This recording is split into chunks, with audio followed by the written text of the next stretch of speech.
Durante 9 temporadas, Jeremy Wade nos levou aos cantos mais sombrios dos rios do planeta, caçando criaturas que pareciam saídas de pesadelos.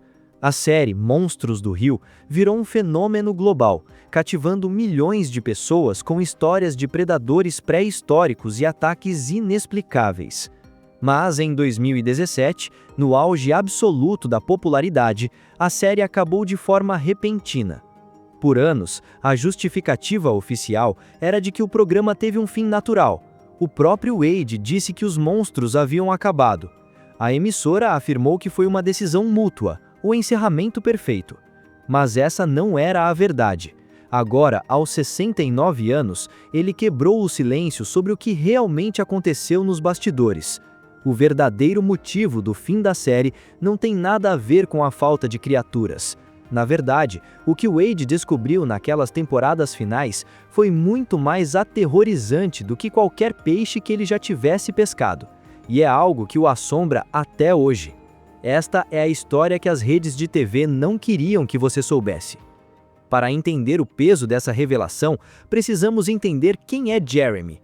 Ele não é um ator lendo falas de produtores, ele é o profissional autêntico.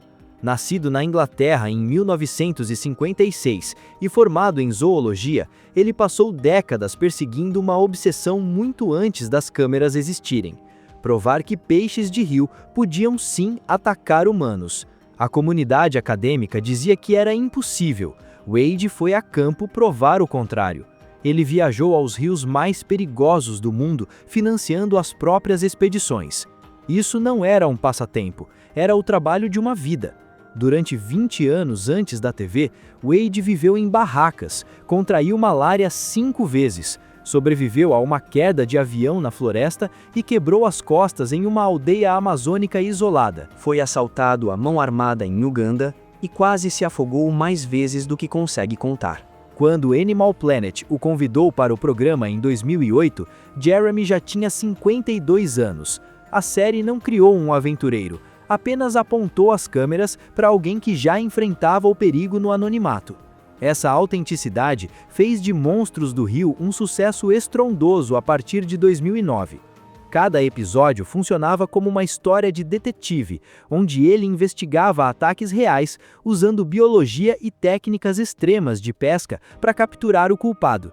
O programa provou que os rios abrigavam monstros reais: o peixe-gato Guunch, o poraquê de 600 volts e a arraia gigante de 600 quilos. Mas enquanto a audiência explodia no mundo todo, algo mudou.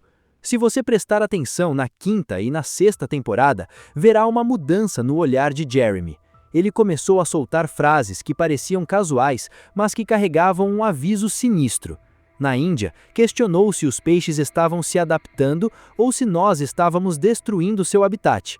No Himalaia, olhou direto para a câmera e disparou: "Vim aqui buscar um monstro, mas o verdadeiro monstro pode ser o que estamos fazendo com esses rios."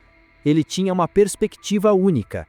Ele não visitava os locais uma vez para gravar, ele frequentava os mesmos rios desde os anos 80. Ele tinha a base de comparação do antes e do depois.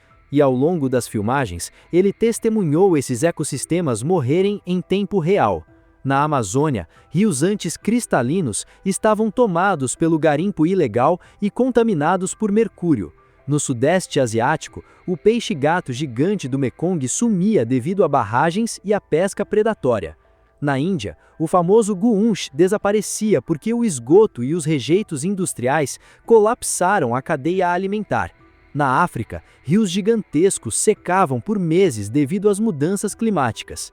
Ele chegava para gravar e os pescadores locais diziam que as criaturas lendárias não eram vistas há anos. Isso estava acontecendo em toda parte. Foi então que o apresentador percebeu a terrível realidade que a emissora e o público ignoravam. Ele não estava documentando monstros, ele estava documentando a extinção. Cada episódio de Monstros do Rio, na verdade, era um memorial de criaturas e rios que podem deixar de existir nesta geração. Os monstros que passou a vida a caçar não eram os vilões, eles eram as vítimas. Em uma entrevista emblemática pouco antes do cancelamento, Jeremy resumiu o horror de sua constatação com uma frase que a maioria ignorou na época: Estão me faltando rios, não monstros. E essa é a verdadeira razão pela qual ele nunca mais voltará. Ele não estava dizendo que faltavam peixes interessantes. Ele estava afirmando que não havia mais rios saudáveis para filmar. Na 8ª temporada de Monstros do Rio, Jeremy enfrentava uma profunda crise de consciência. O formato exigido pela emissora era claro. Cada episódio precisava ser uma caçada eletrizante a uma criatura perigosa, justificando títulos como Bagre Assassino ou Terror no Paraíso. O público queria a adrenalina da captura. Porém, ele descobriu uma verdade perturbadora. Seu próprio sucesso estava destruindo as espécies que ele tentava proteger. O impacto cultural do programa foi imediato e devastador.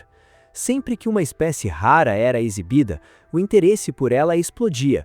Comerciantes de aquários viam a demanda disparar, e pescadores esportivos viajavam para locais isolados, tentando replicar os feitos de Wade. Após um episódio sobre o pirarucu, a pesca ilegal na região disparou.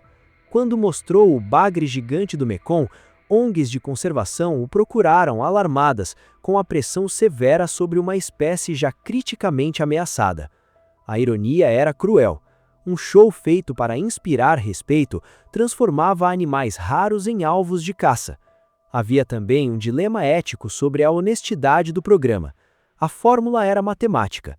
Wade investigava um ataque, capturava o suspeito, explicava sua biologia e o soltava, com uma mensagem de preservação. O que a edição escondia, por falta de tempo ou interesse comercial, era o colapso ecológico ao redor. Enquanto as telas mostravam a emoção da pescaria, os bastidores revelavam rios sufocados por plástico e conversas com pescadores locais, relatando que os peixes haviam sumido em 90% na última década. Cientistas alertavam Wade, fora das câmeras, que muitas daquelas espécies estariam funcionalmente extintas em 20 anos. O programa vendia uma ilusão confortável. O ponto de virada definitivo aconteceu na Mongólia, durante a busca pelo taimen, um salmão gigante que chega a 2 metros de comprimento. Wade conhecia a região de décadas atrás e lembrava de rios intocados. O cenário visual permanecia o mesmo, mas os peixes haviam desaparecido. Guias locais e pescadores indígenas que trabalhavam na área há meio século não viam um único exemplar há mais de um ano. Após 3 semanas de buscas exaustivas, a equipe encontrou apenas um único taimen, magro, letárgico e moribundo. Wade o pescou, coletou dados e o libertou, mas sabia a verdade. Ele acabava de filmar o obituário daquela espécie. No voo de volta, a decisão estava tomada. Ele exigiu que os produtores dedicassem episódios inteiros para escancarar a crise ecológica global. A resposta do Animal Planet foi um balde de água fria. O canal reforçou que Monstros do Rio era um produto de entretenimento, não um documentário de denúncia sobre mudanças climáticas. Se o público quisesse drama ambiental, procuraria outro canal. Ali, eles queriam a fantasia do monstro capturado. Wade compreendia o lado comercial, mas a culpa pesava. Ele percebeu que ao segurar um peixe fantástico e celebrar a aventura sem mostrar que o rio ao seu redor estava morrendo, ele participava de uma farsa. Em 2023, ele admitiu que essa omissão foi a maior mentira que já contou.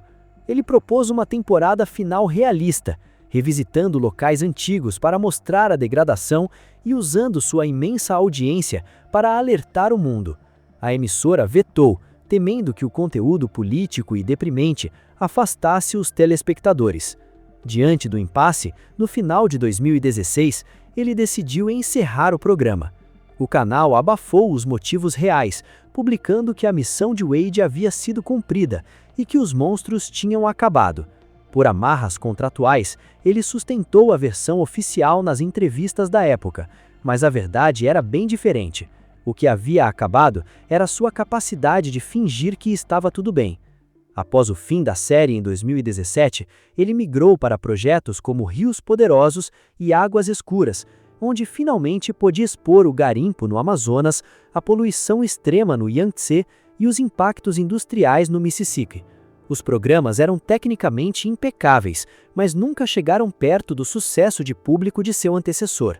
Wade teve que aceitar uma realidade incômoda sobre a audiência. A maioria das pessoas não quer encarar o fantasma da extinção em seu momento de lazer. Elas preferem o escapismo e os finais felizes.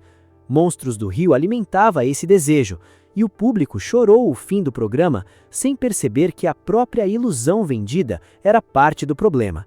Em um desabafo recente, o apresentador resumiu seu sentimento de frustração. Eles tinham milhões de pessoas assistindo todas as semanas, mas falharam em salvar o que realmente importava. Eles tinham a nossa total atenção. Dava para usar aquela audiência gigantesca para nos fazer entender o tamanho do que estamos perdendo. Mas a TV preferiu o entretenimento. O biólogo e pescador Jeremy fez parte dessa escolha por 9 temporadas. Hoje a amargura na voz dele é nítida, um misto de oportunidade perdida com um aviso urgente que ninguém quer ouvir. O sucesso da série escancara um problema crônico na comunicação ambiental. Existe um medo enorme de chocar ou perder a audiência, o que faz a mídia suavizar a gravidade da nossa crise climática. Documentários exibem cenários intocados, mas escondem que essas áreas encolhem diariamente. Programas de vida selvagem mostram espécies raras, sem dizer o quão perto da extinção elas estão. A televisão criou uma bolha, um planeta fictício totalmente isolado do colapso ecológico real. Jeremy percebeu tarde demais que ajudou a manter essa ilusão. Em sua autobiografia chamada How to Think Like a Fish, ele abriu o jogo em um capítulo definitivo intitulado A Mentira que Contamos. O estalo veio em 2019, 2 anos após o fim do programa, quando ele retornou a um afluente isolado da Amazônia. Anos antes, ele havia gravado ali um de seus episódios mais icônicos, mostrando uma população próspera de pirarucus gigantes e fisgando um exemplar com mais de 2 metros. O cenário no reencontro era de puro horror. O rio não estava em declínio, ele estava morto. O garimpo ilegal de ouro na cabeceira despejou tanto mercúrio na água que absolutamente nada sobreviveu. O leito virou lama tóxica. A floresta nas margens secava pelo lençol freático contaminado, e as comunidades ribeirinhas foram obrigadas a fugir. O episódio que foi ao ar não tinha nada desse contexto. Vendeu o rio como um paraíso intocado e o futuro da espécie como garantido. Diante do desastre, Jeremy sentou na margem daquele rio morto e chorou. Não só pelo pirarucu, mas por perceber que passou anos filmando recortes bonitos, enquanto as forças da destruição agiam nos bastidores. Monstros do Rio virou um show sobre nostalgia, o registro de um mundo que já estava sumindo durante as gravações. O público vibrava com criaturas que as próximas gerações nunca verão. Wade finalmente entendeu que o verdadeiro monstro nunca foi o peixe. O monstro somos nós. É a nossa recusa em encarar o impacto humano na Terra, e a nossa preferência por distrações confortáveis. E o programa, apesar de conscientizar sobre a vida nos rios e inspirar novos biólogos, acabou sendo cúmplice desse silêncio. Por isso, ele garantiu que jamais voltaria a fazer um programa nesses moldes. Não por falta de histórias ou pela idade avançada, mas porque continuar omitindo a realidade seria desonesto. O impacto real do programa é inegável. Ele aproximou a ciência do público, gerou fundos e garantiu proteção para várias espécies ameaçadas. Wade define o projeto como um fracasso lindo. Venceu no Ibope, mas falhou no mais importante: preparar a audiência para a realidade. Wade não se considera mais apresentador ou pescador. Ele se define como uma testemunha que esteve no lugar certo, na hora certa, para registrar o que estamos perdendo. A decisão de encerrar o programa não foi comercial ou criativa, foi uma escolha ética. Ele abandonou o auge da carreira porque continuar seria trair a própria trajetória. Não é o final feliz que o canal queria vender ou que os fãs esperavam ouvir, mas é a verdade nua e crua. Hoje, perto de completar 70 anos e ciente de que seu tempo é limitado, Wade tenta consertar o erro do passado. Ele não quer causar pânico, mas gerar ação. O entretenimento sem compromisso com os fatos é apenas anestesia, e o planeta não aguenta mais ser anestesiado. Os rios estão secando, e o tempo esgotou. O homem que passou a vida caçando criaturas em águas escuras parou porque encontrou um monstro que nenhuma vara de pescar consegue capturar. E o único jeito de derrotá-lo é parar de desviar o olhar. Se você gostou desse vídeo, não se esqueça de curtir, compartilhar e se inscrever no canal. Para mais conteúdos como este, clique no próximo vídeo que está aparecendo na sua tela agora.